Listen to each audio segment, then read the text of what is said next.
Hey, hunting family, you are tuning into the Tracks and Tackle podcast, brought to you by Menser Outdoors.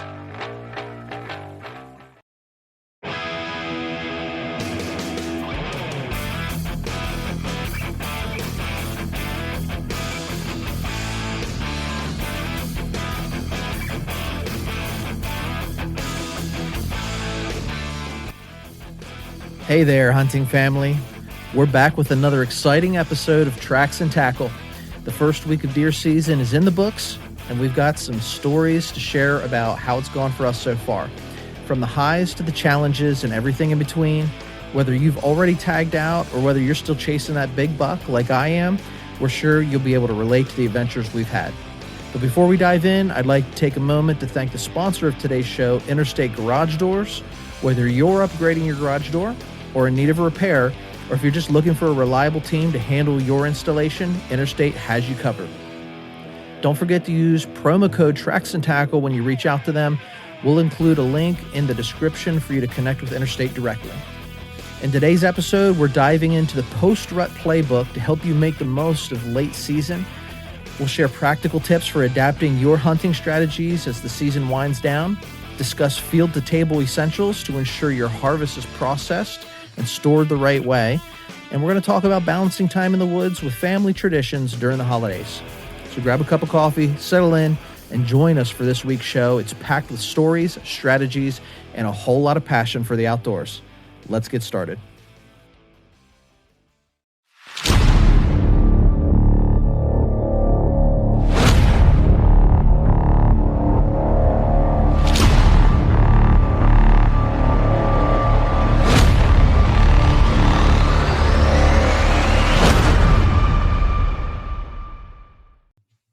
Hey folks, welcome back to Tracks and Tackle. Just got your favorite two hunters and outdoorsmen checking in with you here today. I'm Ron Menser, got Brady Menser from the Menser Outdoors team, and we are ready to talk first week of rifle season. It's been a packed full week. It seems like it's been longer than that, but it's only been 1 week since the rifle opener, and it's time to check in. So how you doing, Brady? Doing great, man. Glad to be in under a warm shelter here.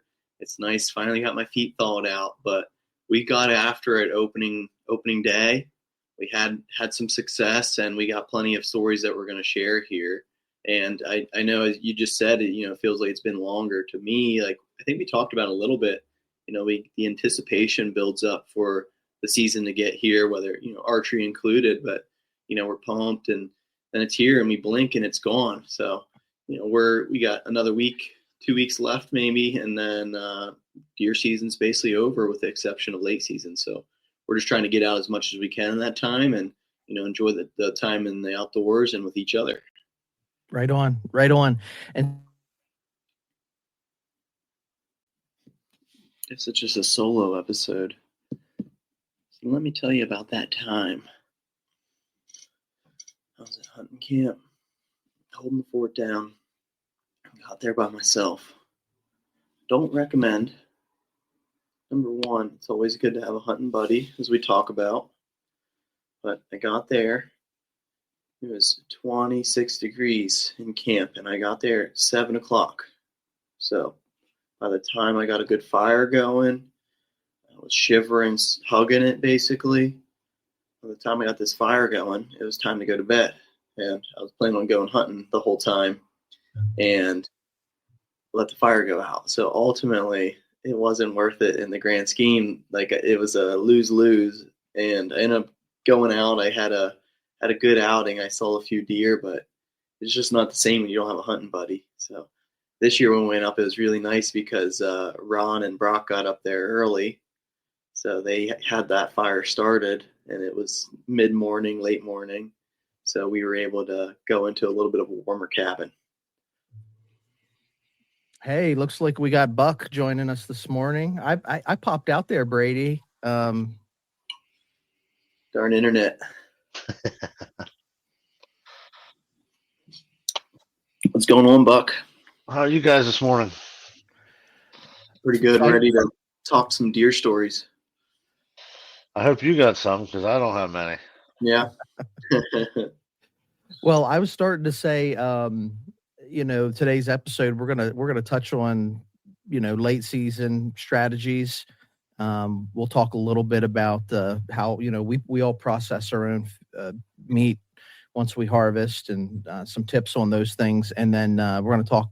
We'll wrap the show by talking about balancing certainly work life, but family and hunting during the holidays. So Brady took over, and Brady, you were just sharing a little bit about how things are going, I guess.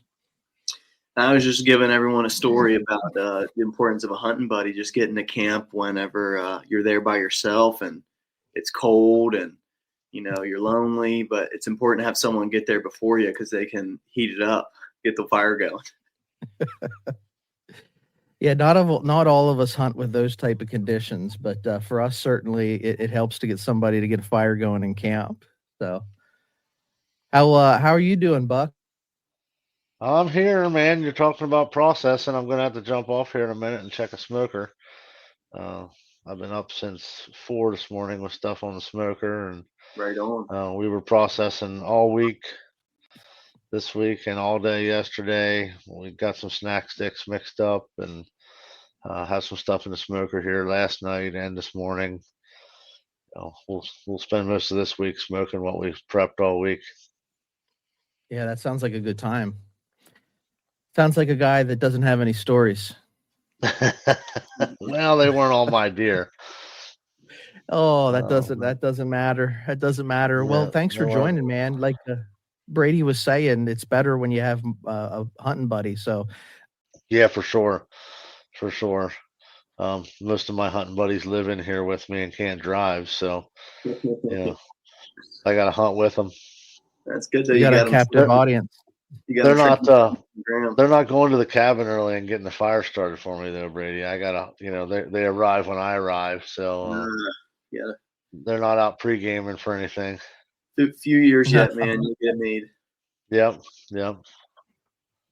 So Brady, I don't know the story because, like I said, my internet cut out, so I didn't catch everything you were saying. But I know it was like incredibly frigid on opening day. But yeah, it was really cold. This was my first year up there, Western Pennsylvania mountain grounds. They weren't even calling for snow, but it's my first year out there with snow on the ground. Is the biggest thing for us is getting up the, dirt road driveway to get to the peak is, are we going to make it up? But it's more important, like, are you going to make it down? Like, you don't want to, wreck your $50,000 truck and really put yourself in a hole. So we've always exercised caution around the weather, and that's why we basically only hunt up there rifle opener. Besides opener, like most of the time it's getting colder and there's more likelihood of a snow squall rolling through. So yeah, out of nowhere, snowstorm popped up. We only got maybe like an inch, but we were just sitting there Friday night by the fire, just looking at it come down, and we're like, this is cool. Like, where'd this come from? But it was really cold. We were hugging that fire, and yeah, just temperatures really dropped overnight. I don't know. Do you guys have snow down up in Potter County? There's a lot of snow in Potter County, but we weren't up there for opener. Oh, gotcha. We hunted at home, so yeah, we didn't get to hunt any snow. Seeing all the pictures up there, I was kind of jonesing to be up there, but my junior hunting buddies, they're not into the big woods hunting. They like hunting at home. Yeah. Well, me and Ron, so we both went up and we hunt towards the peak and got up early, got out there. I really don't mind the walk up. Like, you walk up, it's cold, you're moving, you kind of warm up. And then it's whenever I sit down and, put all my layers on, it's probably an hour after that where I start to really feel the effects of the elements. But right. I really wasn't too cold. Now, Buck, I know that you have one, but I got an IWAM suit, and that did pretty darn good for me. Yeah, I didn't even break mine out. It wasn't cold enough for me to get that out yet. Yeah. Emily definitely had hers out though. She was, first 3 days she said all day. Her and Erica went in the blind and they said all day. Yeah, I bundle up in it. I'll admit, like, I was wearing it 45 degrees in the spring with like if the wind was blowing me, and I don't like being cold. That's my thing. But it did its trick. It kept me in the woods longer, and led to more opportunities for myself too. The only thing that I found, it's probably my boots. I have some old like Under Armour boots that I got for Christmas maybe like 8 years ago. So probably time to upgrade, or, I don't know what you guys do with all the walking. Your feet probably sweat, whether you put on a different layer of socks or, you switch out. But that's something that I need to work on too, because everything else was warm. It's got that nice hand warmer you can put your hands in, with you throw a little bit Mr. Heaters or, those Right. hand warmers in too, and you're nice and toasty. But as long as my head, hands, and feet are warm, I'm good to be out all day. Right. I think it makes a difference whenever you're walking versus when you're stationary, because when you're talking about like your boot choice, because I got multiple pair of boots that I use, and it depends on the type of hunting I'm doing. If I'm stationary, I've got some good boots that are good for sub-zero temperatures. But then I also have boots that if I'm walking, they breathe, because my feet are going to get hot. But yeah, for me, that's all I'm figuring out. But yeah, opening day stories, I have a few. I made it to my spot. Archery season, I was seeing deer pretty consistently there. It seems like it's a crossing point.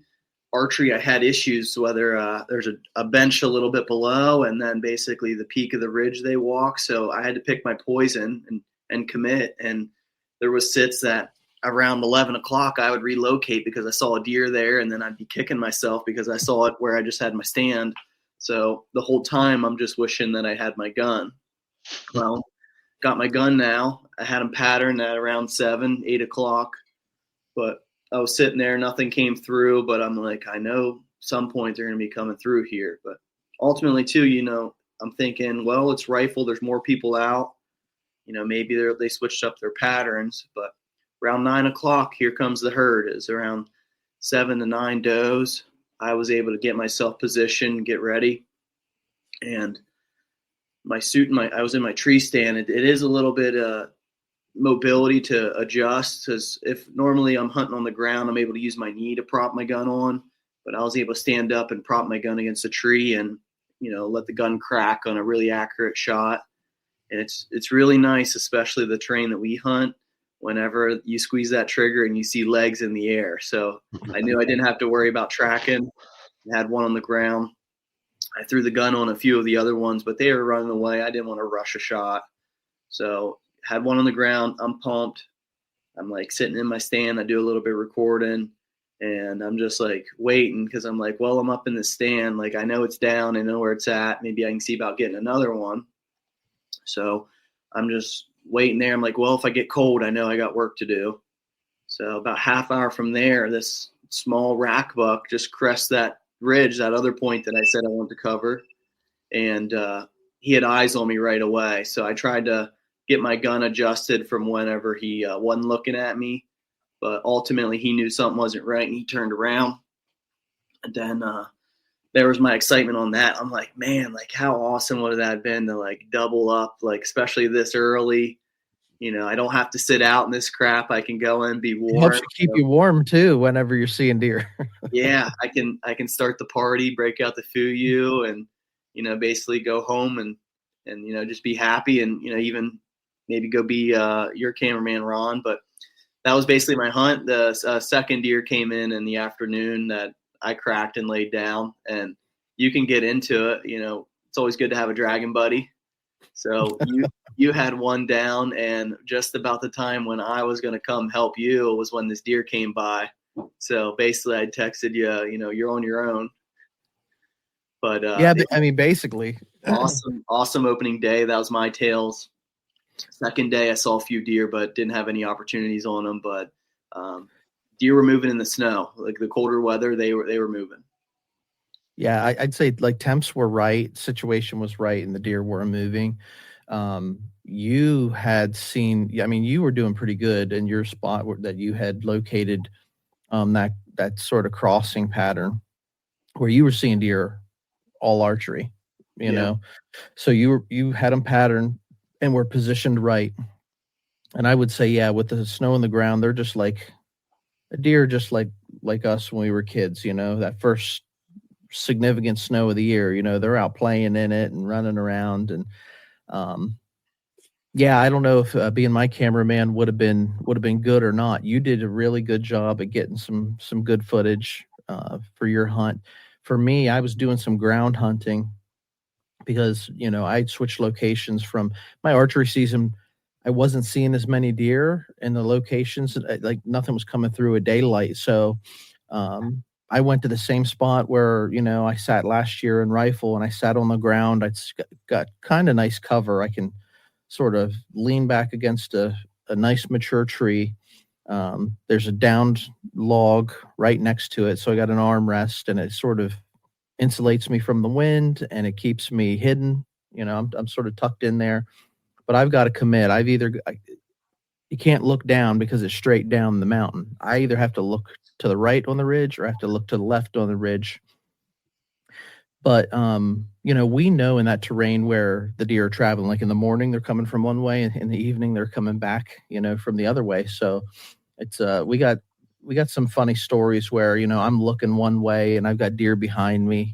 Brady has a trail camera set up close to that spot, and there's a little yearling that came up and was looking at the camera and messing with it. I mean, all you saw were ears in the camera and stuff, and you can see like me in the distance in the background, my orange, and I certainly wasn't looking that way. So they were deer all around me, but I didn't see a ton of deer.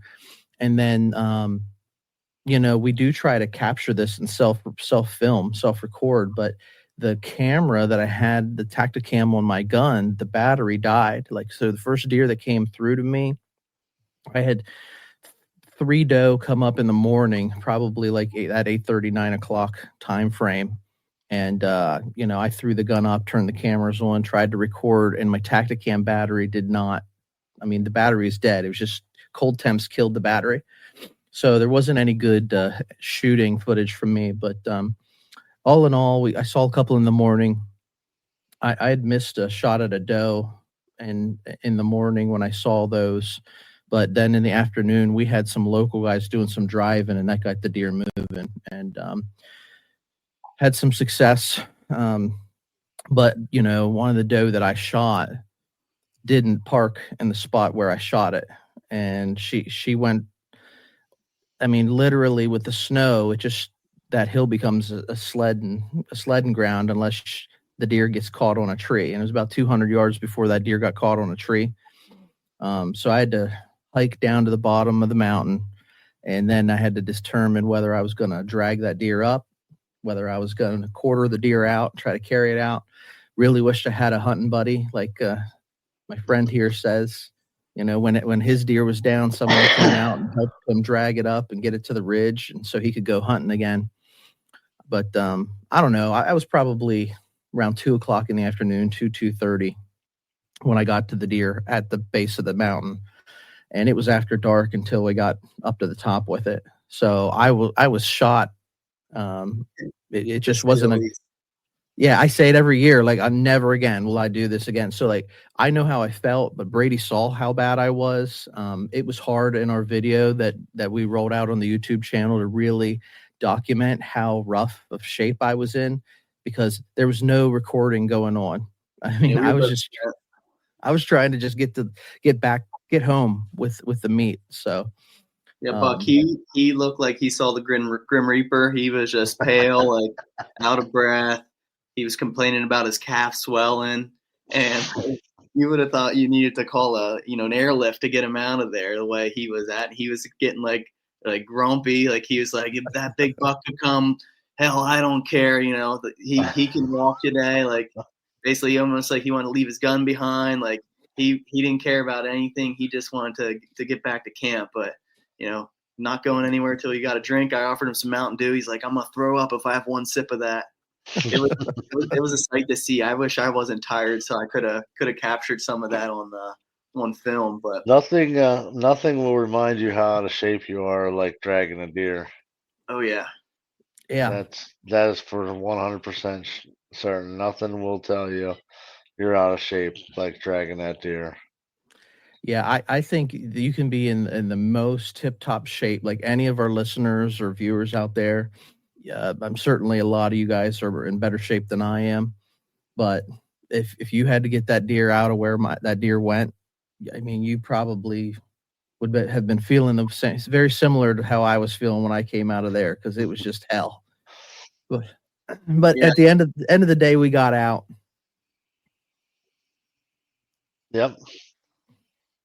I was just gonna say, like for me, like I probably had a 50-yard drag, so a quarter of what you had, and it was tough for me to get it to the peak. And then with two of them, I was basically, I don't know, I think we measured, I'm like 500 yards out from you, so I would Right. basically throw my backpack on, carry my gun, drag one 50 yards, drop both of that. I'd go back, grab my other gear bag, drag the other one 100 yards. I was basically playing leapfrog with these, like almost just catching my breath on the walk back. It's like doing wind sprints in football. Like, yeah, you get your little break, but you got to go again. Like, job's not done. But yeah, especially just having to do it solo. So, you on the other hand, you have 200, 250 yards to do that all solo. Probably a little bit steeper incline the further it goes down. So It was all rock, and with the snow on top of the rocks, I mean, it was just slick. There was nowhere to get your footing because I quartered the deer up. I tried to put it on my back and just pack it out,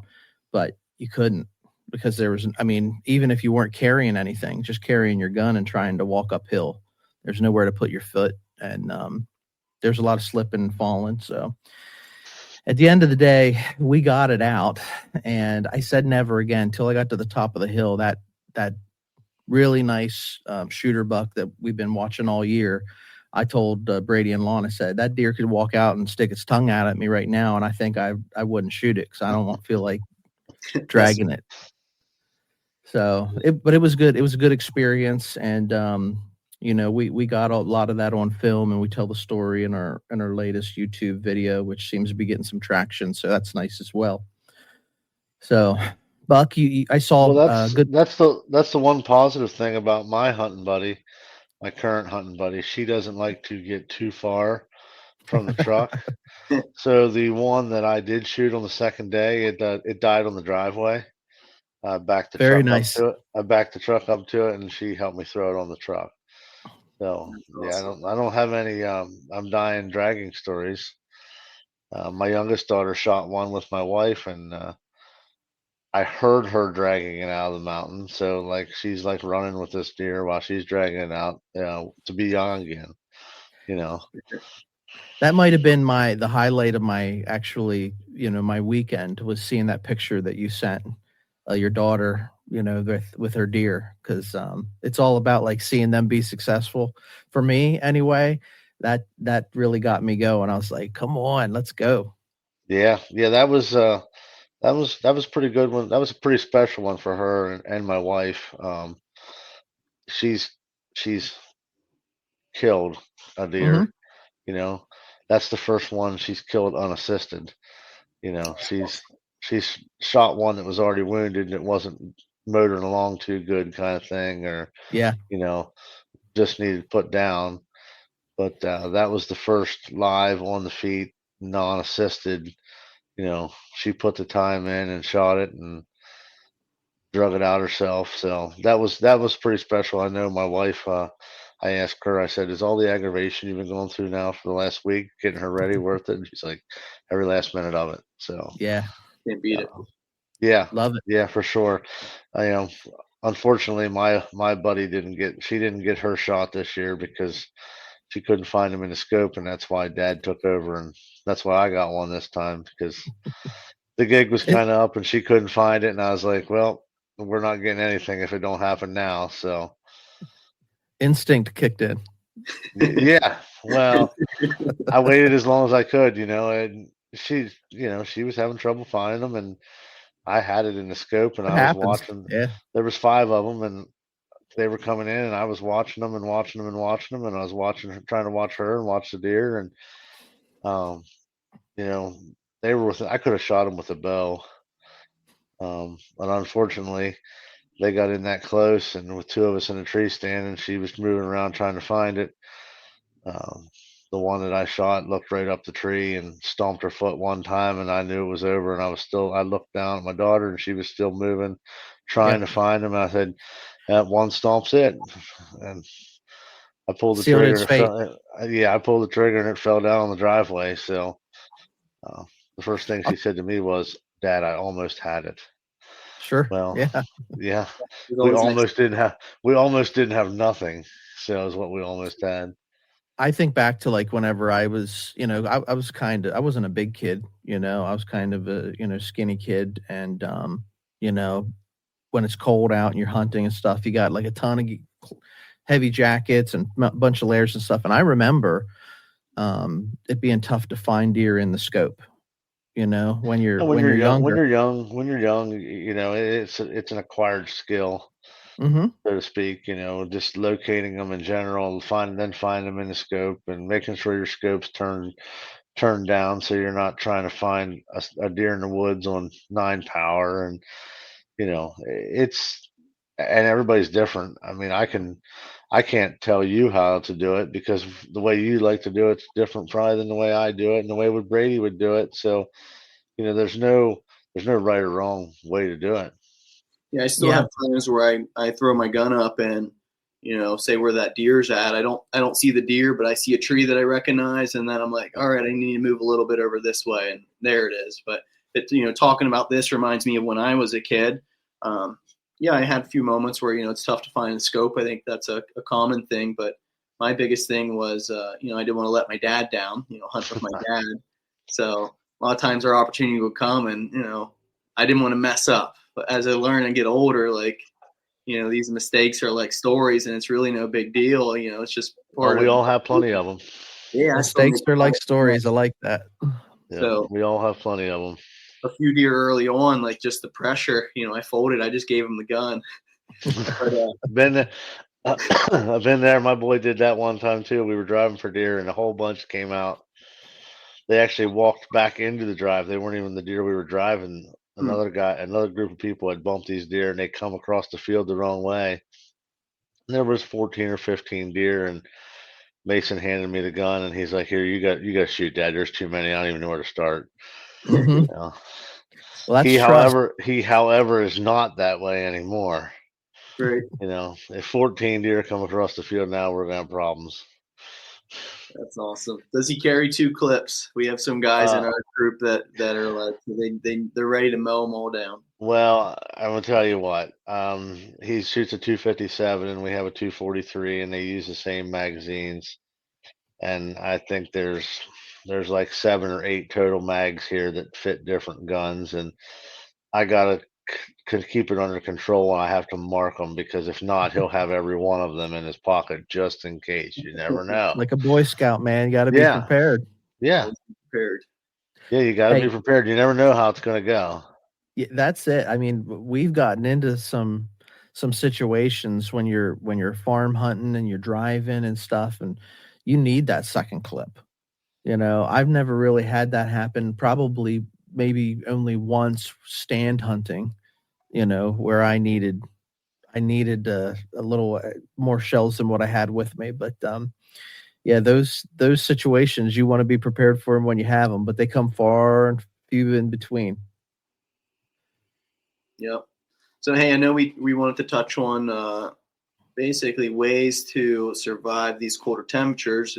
We're getting into mid-December now, so temps are dropping, which is normal. I'm happy that's getting cold. We talked about the snow at camp, so just touching on strategies that you guys have to stay warm out there. For me, it came down to gear. Previously, before I had the IWAM suit, I would, pack light, hike. I would get hot, and then I'd throw on sweatpants. I'd throw on different legs on, and just my jacket and all sorts, and just kind of bundle myself up as I started to get cold layer by layer. Ron, I know you got that new jacket, that live up to expectations. And what other tricks do you have to stay warm? Yeah, I would say gear is a big thing. I've shared with you earlier. I was talking to an old friend yesterday, and he's wanting to get into hunting and stuff, and he asked me the question: is it too late to, I got a license, is it too late to go out? I said, so no, it's not too late. You're still in season. And let me see, Buck, are you with us? Yeah, man. All right, yeah. Looked like you froze up on us for a minute, but yeah, I might have froze up on you. So anyway, my buddy was telling me, he was asking the question, like, are the deer harder to hunt this time of year? And so I thought that was really a good question, because it's just like us. We go through 4 seasons, they go through 4 seasons, but they're outdoors. So late season hunting for me comes down to, Brady, you touched on it, having the right gear so you can stay warm. And it doesn't matter really whether it's late season or it's archery or whatever. The more time in the woods that you can put, the better your chances are of seeing deer, right? So you're improving your odds the longer that you can stay out there. So hunting gear really matters. But for this guy who doesn't know a whole lot about hunting and stuff, understanding post-rut behaviors, understanding that second rut that does come in, you know, just understanding like deer behavior in general. I think a lot of that tribal knowledge can aid your hunt when you're hunting late season. So I don't know, Buck, thoughts on the topic? Well, I mean, this year's been odd. It got cold. We don't normally get this cold this early. But once the weather gets cold, them deer like us, man, they want to eat. They got to get the energy in them. They want to stay warm. So, they burn up energy staying warm. So they're going to go to feed. Um, a lot of them, the late season hunting that I've done, a lot of times I don't get to do much because till hunting season, till the archery and then 2 weeks of rifles over, you know, I got to get back to real world responsibilities, as my wife tells me. Right. Um, but hunting that food source, the travel corridor between the food source, is key. You touched on it a little bit, that late rut. I know right here in our general area, the second week of our rifle season, there is generally a little bit of rut activity. I mean, historically speaking, if you hunt the second week, there's going to be the bucks are going to be on their feet, moving around because there's a doe or two that's going to come back around. Right. You know, for this area, that doesn't happen everywhere. But in this area, that's held true. My nephew shot a real nice buck last year, and it was running a doe. You know, last Friday of the season. The year before, he did the same thing. I mean, he's doubled up 2 years in a row on decent bucks running doe the end of rifle season. Hmm. So Yeah, the buck I took last year on opening day was with doe. It was running doe. So I mean, understanding those type of things yeah, really, I the think biggest those thing are the late strategic the, things. the biggest thing is you're going back to hunting more like it's archery season. Yeah. Food source, travel corridor, bedding area. You know, Pennsylvania rifle. The first week of rifle season, all bets are off. I mean, just walk in the woods and sit down somewhere where you can see good. But late season, now that the we'll call them the fair weather hunters or whatever you want to call them, the guys that hunt their one day a year and then call it a day, they're out. They're not in the woods anymore, so it's calming back down. The deer are getting back closer to normal, and so you got to start using the knowledge you think you have about what a deer is going to do. Different tactics. Yeah. Yep. There were hardly any shots yesterday. You know, there just didn't seem like that many hunters in the woods, Yeah, I was on the surprised too. second Like Saturday. I told you, I was expecting to see some orange where we were at hunting public land, and Mm-hmm. there was like nobody out there. Like when we left, there was basically no trucks in the woods. My dad drove around with my grandfather a little bit to, work with him and give him a hunt. And they said they might have saw 2 or 3 trucks along the side of the road. So yeah, I don't know. It's like New Year's resolutioners, like our hunting season. Like people will get out opening day and then they kind of fall off. It's not they don't bleed it like we do. They're not like us, but Well, I wasn't in the woods yesterday, Brady, so I got to admit I wasn't there. maybe that's why we didn't hear any gunshots. I was in the butcher shop trying to clean up, from the first week. So Yeah, it's hard when you got to go back to work, and you got a butcher shop full of meat to process. it's Right. it, you know it's always great to have them kills and the harvest, but when you process it yourself, some of your hunting time becomes processing time. Yeah. So That's I kind of where mean, I was at yesterday. And I wanted to go out, but at the same time, I was like, yeah, I got to get this stuff done. If we don't get it done, no one else is going to do it. yeah. Mhm. So, Do you get help from the kids, or is it mostly on your shoulders? they help trim out. They'll help somewhat. I keep keep trying to tell them, hey, Dad's not going to be here to do this forever. At some point, you're going to have to know. Yeah. So I'm trying to teach them, trying to get them to understand, the parts of the deer, what we're doing with every part, how we're doing it. I still don't let them cut every piece, but um, at least that they have a general understanding. They do fairly well with it, but like through the week here, they're involved in so many different things going on that Dad starts on it, but the rest of the help doesn't show up till 7:30, 8 o'clock, and then it's like, well, we need to start cleaning up because it's going to be time to go for showers and go to bed soon. And Right. you know, yesterday they were in the butcher shop most all day. Um, but we did a pig yesterday too to get pork to mix with our meat for our snack sticks and stuff. So It's kind of uh, early. I mean, early in the year to get your pig going. But I guess if you want well, that pork for your I need for the your pork fat venison, for my I need my pork fat for my snack stick mixes, and we did 2 batches of them, and I mean, I have a bunch of deer trimmings in the freezer that we didn't even thaw out for this go around. hmm So, yeah, we when I, usually wait until the new year to hit our pork. But we'll be in the butcher shop here in a month or so. Especially now that it's cold. I mean, it's definitely the time. It is getting to be the time of year to do that. well, Lonnie actually stopped while I was picking mine up and was discussing when he's going to be getting his. So, Yeah, I yeah. asked him about that the other day. So sometimes you gotta motivate one another. I just get a Yeah. text and I'm there.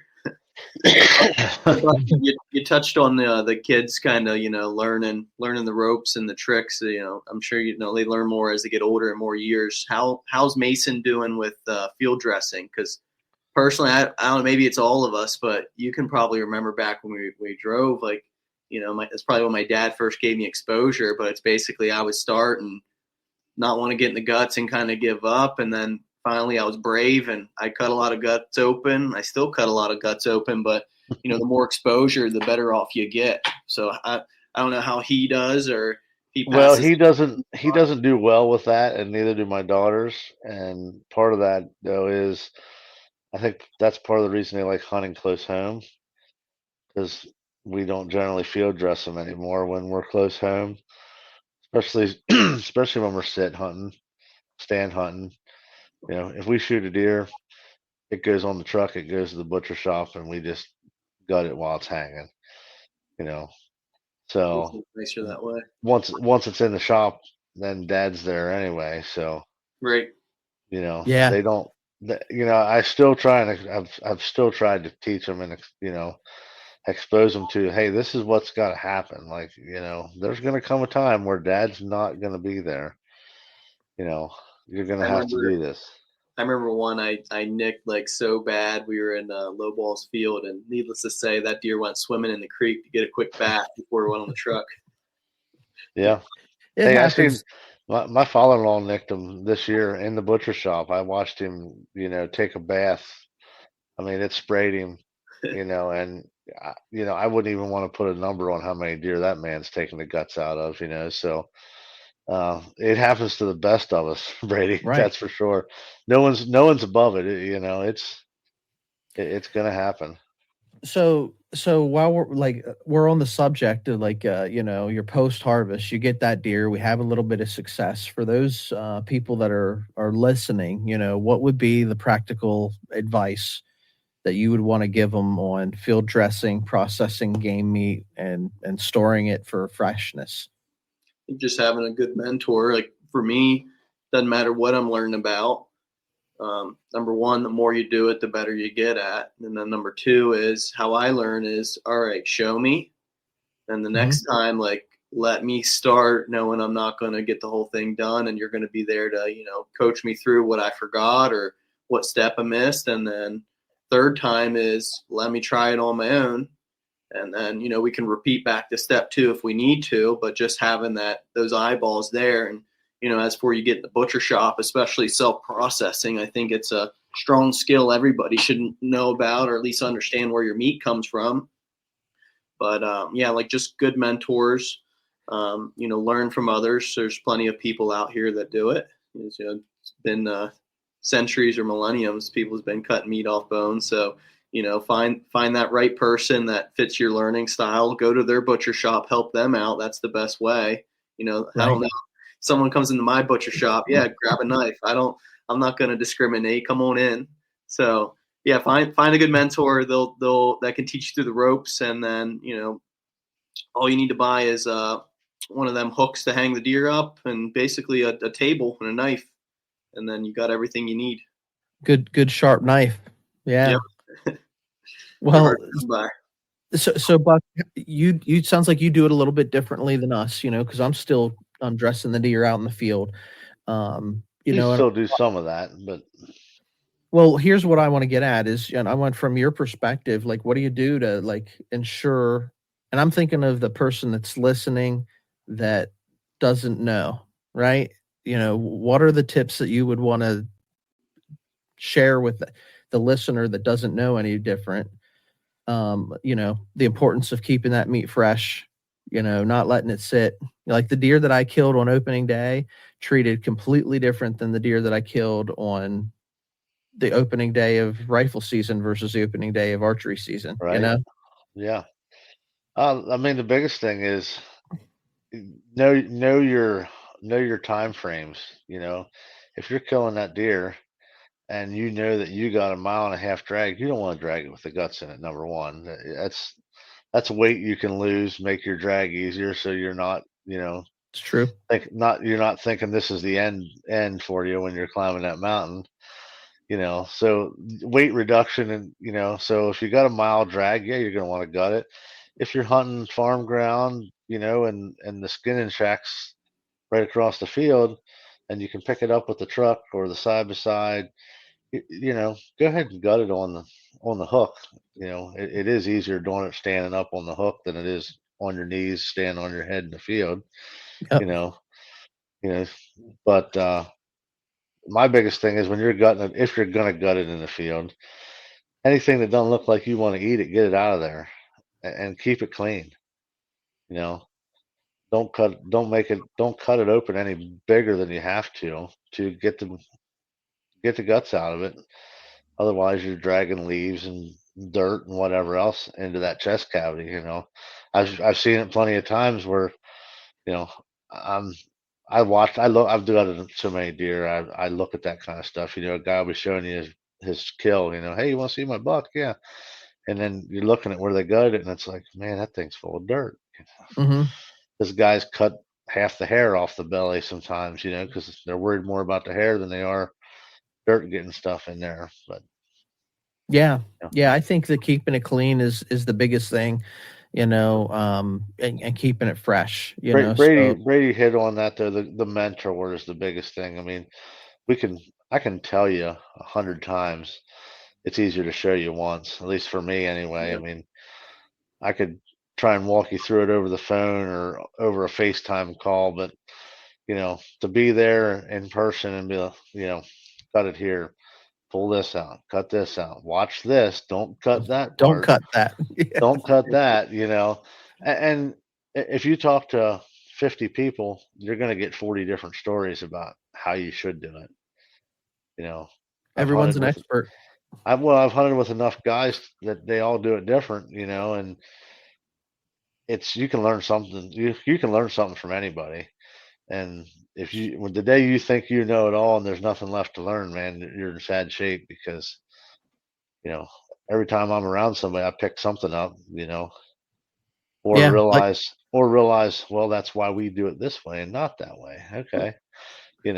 Sometimes you're just reassuring yourself as to the method you use. And sometimes you're, taking back a step and saying, well, that might just work. you know. Said it a million times here on this podcast, but there's always somebody out there that knows something that you don't know. And, nature's a classroom, so Yeah. every day you can get that lesson. And that's so true.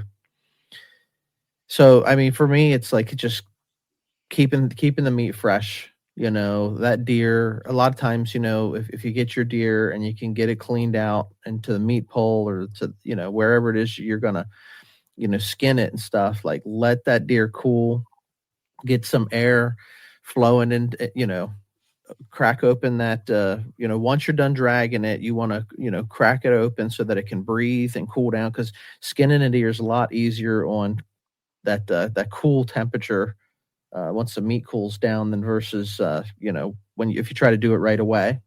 So we usually let it hang for a day before skinning it out, and getting that meat processed to refrigeration in due time as well. Because there's nothing, like I said, on the open day archery, it was probably 55, 60 degrees out, sunny. Beautiful day, so the doe that I took on the opening day archery, I had to get that thing cleaned, and there was no letting it hang up overnight. You had to get it field dressed, get it quartered out, skinned out, and meat into the refrigerator. Didn't have that problem with our deer on opening day of rifle. In fact, we let them sit overnight and then tried to skin them the next day, and hide was froze to the meat, so completely different situations. So understanding your situation is going to impact your approach as well. Right. So what's your like how do you, what's your go-to? Because I mean, first thing, now that I got fresh meat, like my go-to meal is going to be steak with my eggs in the morning. I'll cut up some of those tenderloin, some of that back strap, and it's steak and eggs for breakfast. But Well, my go-to breakfast is the canned deer meat. We can a lot of the hind quarter. So when I process a hind quarter, I'll pull the roast out of it, trim them up clean them up, get all the silver skin and the fat off of them, and then I'll mhm. cube them up into, quarter size cubes or something like that, and then can it. And that's my go-to breakfast. Canned deer meat and eggs. It's hard to beat. Canned hind quarter, like it. Yep. Put it on Yep. the recipe book. I like I just did. Let me think here. We just did 2 canners full. I forget how many jars it was last night, but that was one of the things out of these deer we cubed up, and Emily was canning them last night. So, but she did two canners full of them. You have a preference on how you prepare it? As far as like after I take it out of the jar now? Yeah, when it goes into the pan or the crock pot, or yeah. Well, no, I mean the canned meat, I just cook it right on the frying pan with eggs. I mean, technically it's already cooked. You could eat it out of that jar. I just like to Yep. warm it up a little bit with the eggs and go to it. No seasonings, not. Well, I season it. I put some black pepper and some garlic in when we can it. Okay, there you go. That's what I'm getting at, like the trade secrets here of Well, Brady I put a little garlic and black pepper in each jar. gives it a You little know, flavor. gives it a little, and obviously you can it and it's in there, so that flavor just soaks in there. Marinates. And then when I'm cooking my eggs, when I cook my eggs with it, I just season it like I would my eggs. Put a little salt, a little pepper on there. I like hot sauce on my eggs, so a lot of times I'll put some hot sauce on it when I'm eating it then, and you know. Brady, what about you? Like, how do you like to prepare your meal? I'm less of a breakfast guy. I'm more like a dinner guy. So I mean, pretty common, but just give me them back straps, butterfly them, throw a little garlic, butter, salt, pepper.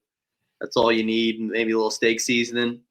Then just your mushrooms, your onions, your peppers. Just stir it up and serve it with some rice. Is a delicacy in our house. I do think that it's interesting. I don't know how you are, Buck, but Ron, as soon as we get that deer down, like he's having back straps for breakfast. I'm like, I got this deer, like I want to, get meat in the freezer, and like I'm not in a rush to get to it. Like it's like I know it's there, it's in my reserves, but I don't know, like how quickly are you putting that canned Well, deer in? the canned deer meat it'll set for a while. I mean, the backstraps are getting eaten first. I know there's a story of For you guys in the butcher shop oh eating yeah, quickly. we had one of those this year too because we were trying to process deer this week. After coming home after work and between running kids and sporting events, trying to process deer. There was a night this week where while we were cutting them, the kids were cooking them right up there on the skillet in the You got butcher to eat. shop. Yeah, yeah, Got to fuel the machine. yeah. But to that backstrap, I'm learning things about deer processing every day too. And I've got deeper into it now, and I learned from some of the same guys you learned from, Ron, and obviously Mm-hmm. Brady's learning from too. Some of the same guys, but I've went my own way a little bit and taken it a little farther, and I found some cuts in them hind quarters that will rival the that backstrap. Hmm. You get a deer sometime I'm around, I'll show you where to get it out of there, get that sirloin tip out of that hind quarter. And I cooked one. I had my wife cook one this week when we were in the butcher shop some evening, and she's like, "What's that? That doesn't even look like." I'm like, "Just cook it." Yep. So she cooked it up while she was doing the back straps, and I was like, "Hey, is there any of that? Where's that at?" And she's like, "Well, it was good." Yeah. It's gone. Wait, what do you mean? She goes, "No, I saved you one piece, but yeah, you were right. It's really good." So Yeah. that I've that's got, the that's the thing. Learning the deer parts too, because you can have a good mentor, but if the mentor don't, if I mentor you, you're only going to know what I know right. unless you take upon yourself to try and learn more. And you know, Well, at the end of the day, we're out, we're hunting deer, we're taking an animal, but if you're not utilizing that animal, if you're not cooking it, you know what I mean? Like there's so many people out there that, look, everybody processes their meat, whether they take it to the butcher or they do it themselves, everybody does it how they do it.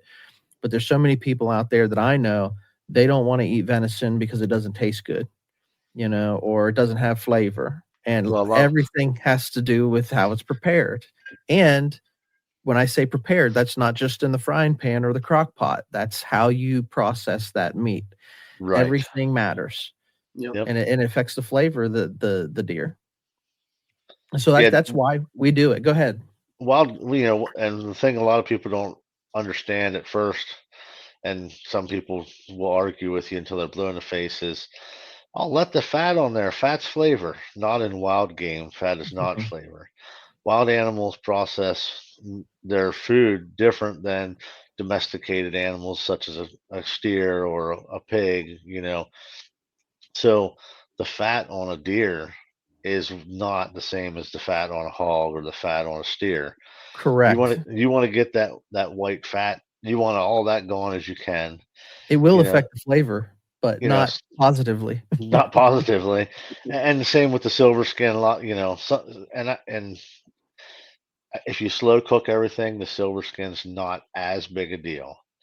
Hmm. If you're smoking everything or crock pot and everything, silver skin, it's still not ideal, but it's not near it doesn't have near the negative effect on the meat that it does if you're trying to fry and pan cook it. And if you want to cook a steak in a frying pan, you need to get rid of it all. Excuse me. Yeah. But yeah, I'm so very it's particular. I'm very yep, particular when cutting up. I mean, whether it's steaks, whether it's roasts, whether it's going to be ground into burger. Like I'm super particular about getting as much of that silver skin out and removing the tendons and all of yeah. those things. Sometimes when you look at the pile, you're like, man, are we being wasteful? But at the same time, to me, I remind myself, well, that's not really being wasteful because if we don't take that out, no one's going to want to eat this stuff. And then we will become wasteful. Yeah, Yeah, if you hang around Brady long enough, the dog will help. yeah. She was trying to pull a hind quarter off the table.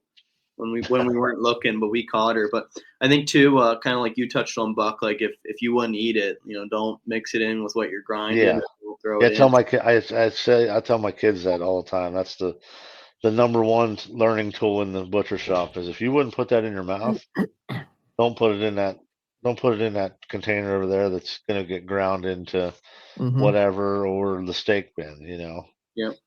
The kids don't get to mess too much with the steak part yet, but I think that it's one of those things because, I mean, you talk about how busy we are, and you got to get that thing cleaned up and processed, and you're trying to do it through the week. You're back to work or whatever. It's sometimes when you're in the butcher shop, you just want to get done. Like, I don't know if you guys ever feel like that. It's like, man, the Yeah. work really started, and you want to get done, but as much as I want to get complete with the project, I'm still like super particular. Like, I'm quality control. Like, you might cut that meat and put it on a pile, and I'm going to grab that piece of meat that you just cut, and I'm going to try to trim it up just a little bit more because it all goes into impact. Personally, for me, when I'm preparing, specifically, my butterfly steaks or anything like that, I'm patting that down in oil. Like, I use a good high quality olive oil, and then just straight some Montreal steak seasoning, some salt and pepper. Like, you don't have to do much. Brady was saying about onions and mushrooms and all that. Like, that's great for like a dinner meal. But when I'm doing breakfast, just coat that thing in oil, get some Montreal steak on it, sear both sides. You want your steaks rare. I want them still bleeding, and let them melt in your mouth. And it's a good way to start the day. The thing with wild game and especially deer is, there's not much fat, as we touched on. You trim it off, so it's really easy to overcook it, and then it's like you're chewing on a dog toy. So a lot of people don't like it. Undercook it than overcook it. Go more on the medium rare side than overcooking it. For sure. I have that struggle with my children. My daughters, they won't cook deer steak because they're always like, we're not going to screw that up. We're not even going to try, Dad. You just get home here and you cook it. It won't take that long. So, it's a learned thing. Mm-hmm. Like we've talked about even before. Ron and I've cooked a few butterflies on a frying pan. We know a thing or two about cooking deer steak. Been there, done that. Yeah. Well, guys, this has been good. I wanted to sort of wrap the show up by talking about, we talk about family. We talk about how we incorporate our families into, doing the things that when it comes to taking care of the deer and stuff. I know, like, my wife, she's very understanding this time of year because she didn't grow up in a family that hunts, but she has married into a family that we eat, sleep, breathe, bleed hunting. And it's the holiday season too. We're into December. It's going to be Christmas here before you know it. I want to talk about balancing that hunting and family time during the holidays as we wrap up our seasons. We put everything that we can. We leave it all on the field, so to say, whenever we go out there.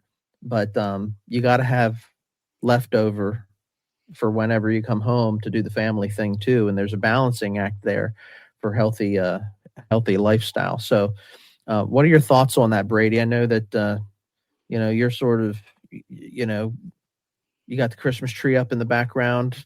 I've got to do that later today. We're recording here today, but afterwards, like, it's got to get the house ready to go and make time to do that sort of stuff. So what are your thoughts on that? And any advice for those out there listening? Yeah, so incorporating your family is a big thing. So my girlfriend doesn't hunt. She didn't really be raised in a hunting family, but I think what's really important, like, this is all new for her. It's tough times. We spend a lot of time together, and then I'm going away all of November every weekend. She was looking at the calendar. She's like, "You're not going to be around for November." I'm like, "Yeah, it's the rut and your rifle." But she's a hunting widow. Yeah, yeah, she feels like it, but just weighing out, time together, like, ultimately, just knowing the importance of Sundays and just planning stuff out to do. I think it's important, no matter what the hobby is or what you're doing, to try to incorporate, your significant other. So like I offer her to come out and sit. Now deer hunting isn't her thing. I think eventually I'll get her to spend an afternoon with me or a sit, but it's just pretty darn cold to be out there. So I think that's an archery task, but ultimately tying in your significant other, like including them, like knowing when you're gone for a while, like coming back to the house with fresh energy that you're, ready to tackle the day, whether it's, taking the trash out or, going grocery shopping, just coming with a positive attitude and awake and alert and, attentive. Like that's the biggest thing. You can't come back home and, be on your phone and, shower and go to bed. You need to spend some quality time, some quality hours together and, really still connect and grow, especially, spending all this time apart. I think that's really good is, you say come back with energy. Yeah. Because I mean, look, yesterday we hunted all day long. It wasn't as cold as opening day, but I mean, it was cold. I was cold till the end of the day. Right. And, sat all day long, didn't see any deer, kind of, all hunts are good hunts, but it was kind of like, to the end of the day, like, man, I just want to get my feet warmed up, get some feeling back in the tip of my nose type of deal. But, we had family stuff going on, and as much as I wanted to go home and get a hot shower, I went to a birthday party dressed in camouflage and my fluorescent orange hat, and, you show up for the people that you love, and you gotta make time and come with a little bit of energy. So that's really good, Brady. Yeah. How about you, Matt? Because your family's, your family hunts with you, so it's So a I little have different. I have the 100%, 180 degrees different than both of you guys. Right. My wife was raised hunting, so she understands the whole process and the whole, it's hunting season and nothing else matters kind of thing. So, the family's with me while I'm hunting. The kids are all into it. So, we spend that time in the field together. My daughter's in the tree stand with me, and my other daughter's in the woods with my wife. Mason's out doing his thing because he's a 16-year-old boy. We were all 16-year-old boys. He's doing his thing. Yeah. Family time isn't necessarily his number one priority, regardless at this point in his life. But we spend the time in the field. We spend the time in the butcher shop. The kids all have, they all help. They all know their job, their role, to make it work. And just like yesterday, we were discussing, hey, we got to get through this, and then we'll go do some other things. Mm-hmm. I think a big thing is just being present where your feet are, no matter what it is. Exactly. Where you're at, be there physically, be there mentally, be there emotionally. Yeah. Yeah, and when you're in the butcher shop, for me, my kids are there, so you guys know the butcher shop banner and stuff. So, it's a good time with the kids. Mm-hmm. If you're out there watching and you don't process your own, it's one thing when you got to do it yourself, because I've had to butcher deer on my own, when else is around to help, and that's not the funnest. But when it's like Brady started, the episode talking about a hunting buddy. When you got a hunting buddy or a hunting partner or a group of people, that whether it's making the fire to get the cabin warm or whether it's that time in the butcher shop, working the knives, it a lot of memories are made in the butcher shop, and it's work, but it's just as much fun. Whenever I'm out in the stand or I'm out in the field, it's me and my thoughts. Right. But when we're back in the butcher shop, there's that interactive piece and the storytelling, and we're making memories doing that too. So it's important. I was about to say, just work isn't work when you have a buddy and you're laughing and giving each other crap along the way. So Yeah. just having that atmosphere, makes the butchering go a lot quicker. For sure. Well, I think that's a good way to wrap it, guys. I appreciate you all taking a few minutes. I know Buck's got some snack sticks. He's got to check on the smoker here in a little bit. The next alarm is going to go off here in a couple minutes to go out here and bump the temperature again. So we got some new stuff in the smoker this year. We're trying some new recipes, some new concoctions. To me, Good I mean, smell. there's other people. So Trial and error. It's the only way we that's get right. better. If it's not good, I'll bleed it. Right. Hey, Somebody will. what I've learned is if it doesn't turn out good, the catfish love it. All right. There you go. So, All right, fellas. Well, yeah, Buck's got some snack sticks to get to. Brady, I don't know what you're tearing into. I got a Christmas tree to put up. We're Christmas shopping. It's that time of year. That family hunting balance. Yeah. So while you guys enjoy the holiday festive stuff, my hunting family, we're going to shoot our bows this afternoon because that's what my daughters wanted to do. So, love it. I said we can put a Christmas tree up or we can shoot archery. We're shooting archery. There you go. Do it, man. They're only young once. So That's whatever right. they want. Well, listen, guys, appreciate you hopping on here, Hunting Family. Thanks for tuning in. You can find us on socials at Menser Outdoors, at Tracks and Tackle. Give us a like, share, follow, drop us a comment. And as always, we want you to just remember to stay wild and keep hunting. We'll talk to you next time.